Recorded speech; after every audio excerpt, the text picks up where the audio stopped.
Thank you for watching our podcast again this week. I wanted to talk briefly about two items. We were able to pass a provision through the Senate and send it to the President to deal with a problem that was included in the large health care reform bill that we passed last year. What we included in that bill, it did not relate to health care, but it was a way to try to raise some revenue to pay for a portion of that bill. It was called Section 1099, and it was a requirement on employers to file forms with the IRS when they were buying supplies or equipment of over a value of $600.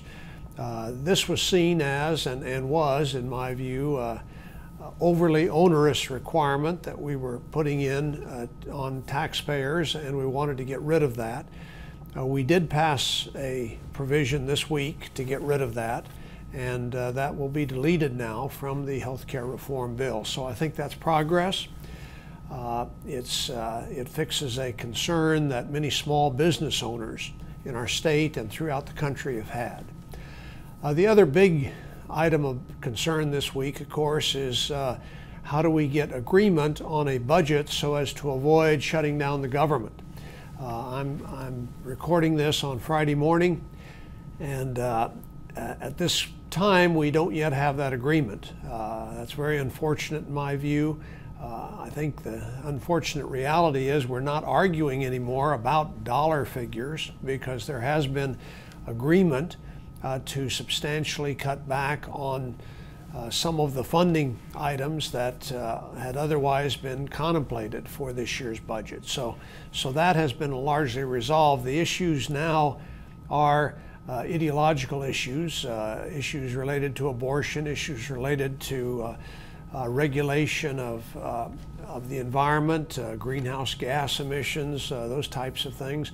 And unfortunately, we have a circumstance where some members who don't have the votes to prevail with their point of view on those issues are taking the view that they will essentially hold out for shutting down the government as a way to gain leverage in that debate.